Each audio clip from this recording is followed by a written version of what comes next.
Jornal da Rede Alesp. Chegou o momento de mais entrevista, de mais bate-papo. Vamos conversar com o médico Heber Salvador. Ele é vice-presidente da Sociedade Brasileira de Cirurgia Oncológica. Vamos saber como a pandemia afetou o diagnóstico e também o tratamento de pacientes com câncer. Lilian. Bom dia, doutor Heber. Obrigada por ter aceito o convite para participar do jornal. Bom dia, Lilian. Bom dia a todos da TV Alesp, a todos que estão nos assistindo, nos ouvindo. É um prazer poder estar aqui com vocês. Doutor, de acordo com o levantamento, desde o começo da pandemia, ocorreu uma redução média de 50% nos diagnósticos de câncer. Qual o impacto na saúde pública? Olha, Lilian, eu acho que esse impacto ainda está no porvir, infelizmente. A gente tem uma expectativa, por estatísticas do Instituto Nacional do Câncer, de algo em torno de 650 mil casos novos de câncer diagnosticados por ano no Brasil. Isso daria uma perspectiva de algo em torno de 50 mil, um pouco mais de 50 mil casos a serem diagnosticados por mês. E desde o início da pandemia e das medidas de restrição de contato social e de circulação, houve essa queda estimada em alguns serviços em 50% ou até mais, em alguns casos de 70%, 80% no diagnóstico de novos casos. Só que esses novos casos, eles continuam acontecendo. Essas pessoas, elas só não estão sendo diagnosticadas agora.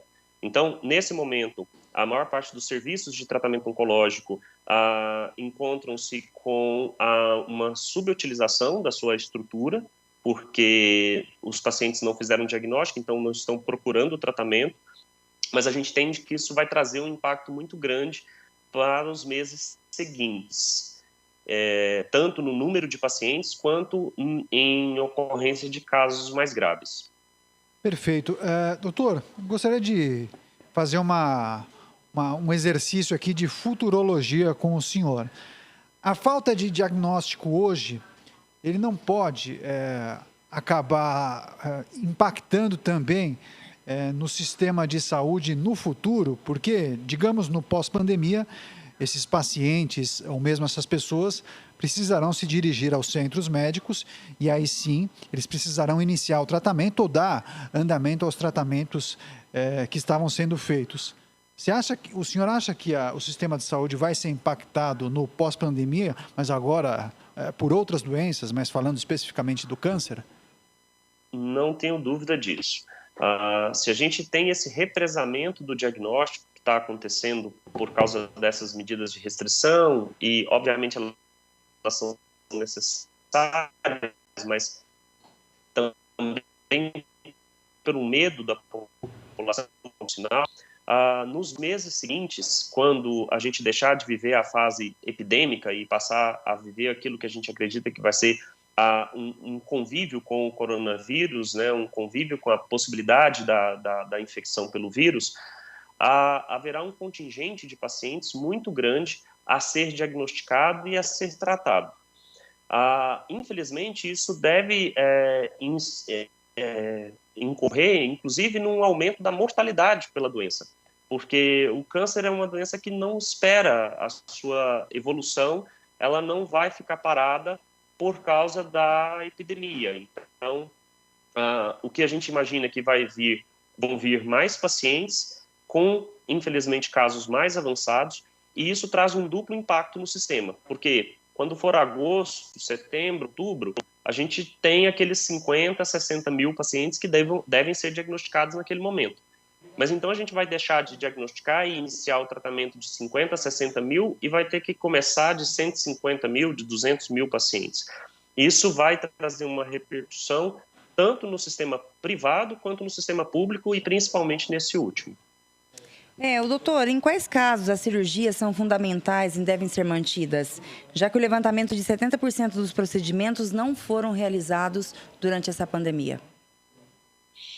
Olha, a própria Sociedade Brasileira de Cirurgia Oncológica lidou com isso no início da epidemia, lá em março, recomendando para cada setor, para cada área do corpo e para cada diagnóstico, os pontos, os tumores que poderiam ter o seu tratamento adiado, de certa forma, ou que pudesse se escolher alguma outra forma de tratamento temporariamente, até que se tivesse uma segurança do ponto de vista de estrutura hospitalar para se voltar a fazer o tratamento habitual, o tratamento recomendado.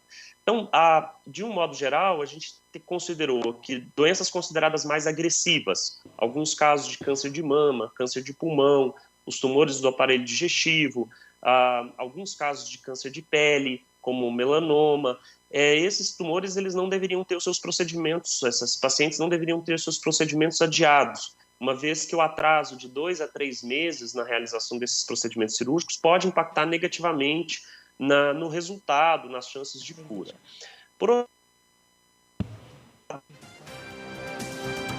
Temos um problema na comunicação com o doutor, estamos tentando a reconexão, mas importantes informações trazidas por ele justamente nesse momento da pandemia, porque muitas pessoas com câncer não foram diagnosticadas justamente por conta dessa situação no sistema de saúde. Outras pessoas que vinham fazendo o tratamento precisaram interromper, justamente pelo receio do contágio no ambiente hospitalar.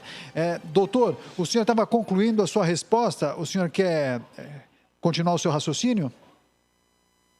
Não, acho que esse ponto é um ponto que a gente tem debatido muito. Então, tem alguns procedimentos cirúrgicos, alguns tipos de tumores, onde esse adiamento, onde se postergar um procedimento cirúrgico, por exemplo, seria mais seguro, não teria impacto na evolução da doença, e a gente fez essa recomendação lá em março. Mas é importante a gente frisar um ponto.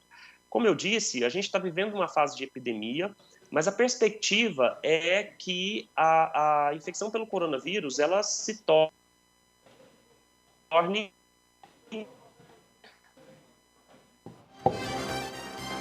Infelizmente, estamos com um problema na conexão nesta videochamada com o doutor, mas vamos tentar a reconexão para continuar esse bate-papo, que é muito importante. O Dr. Heber Salvador de Castro Ribeiro, ele é vice-presidente da Sociedade Brasileira de Cirurgia Oncológica.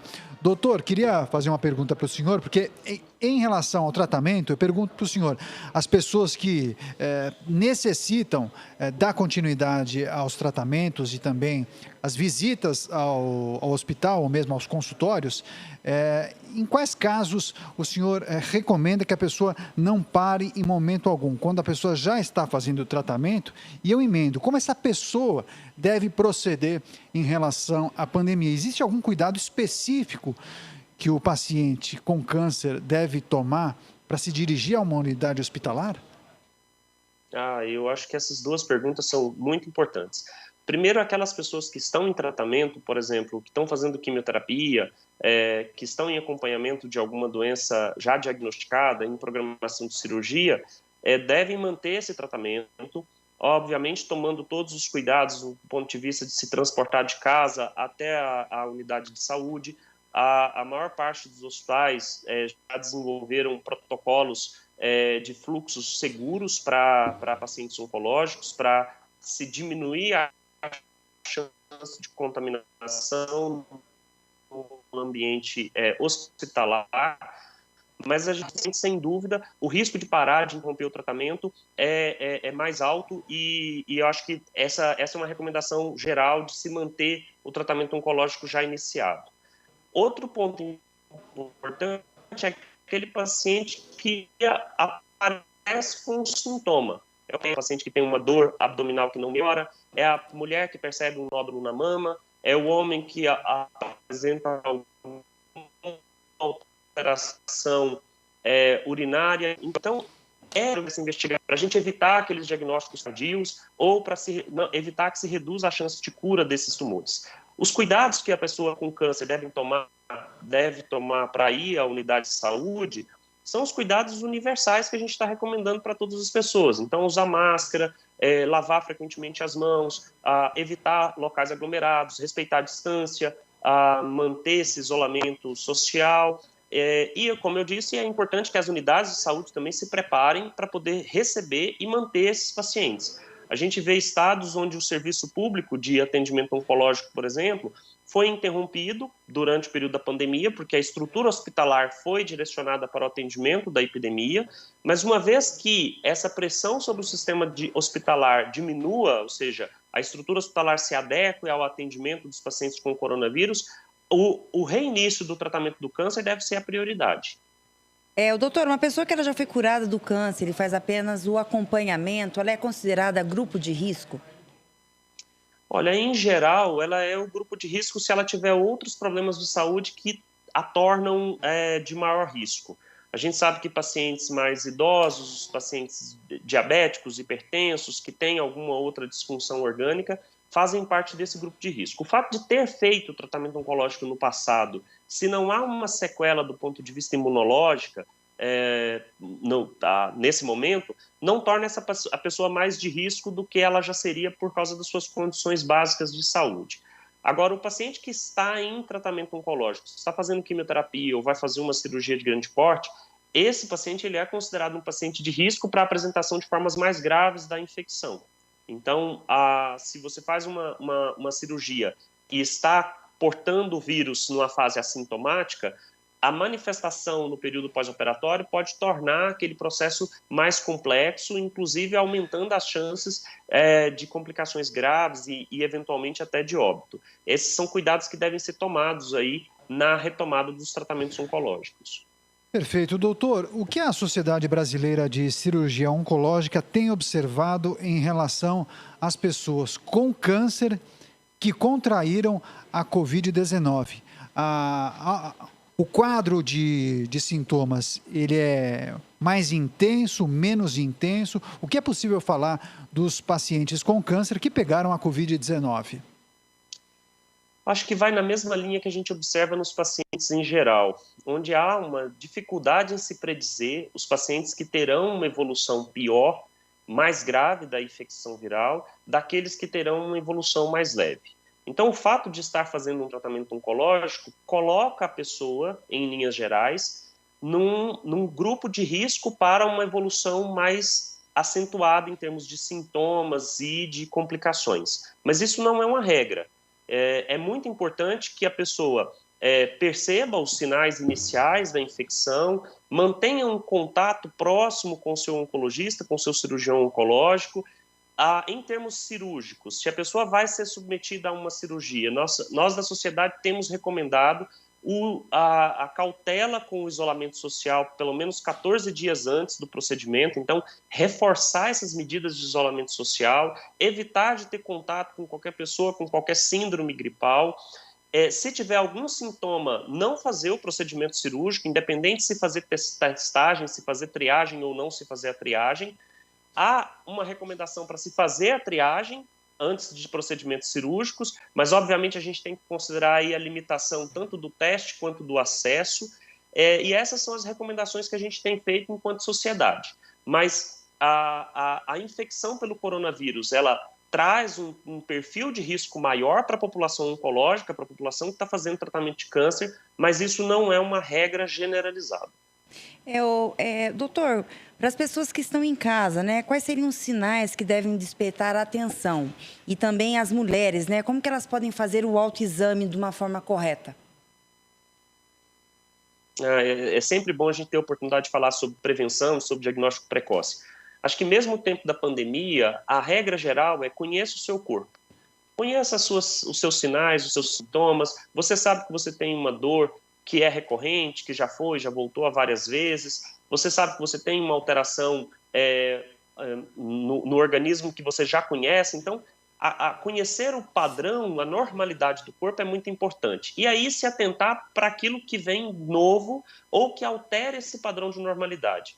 Exemplo, a dor ao se alimentar, que não passa com alimentação, ou não passa com medicamento, ou te acorda à noite, a alteração do funcionamento do intestino, o sangramento nas fezes, o sangramento na urina, a alteração da frequência ou da força do jato urinário.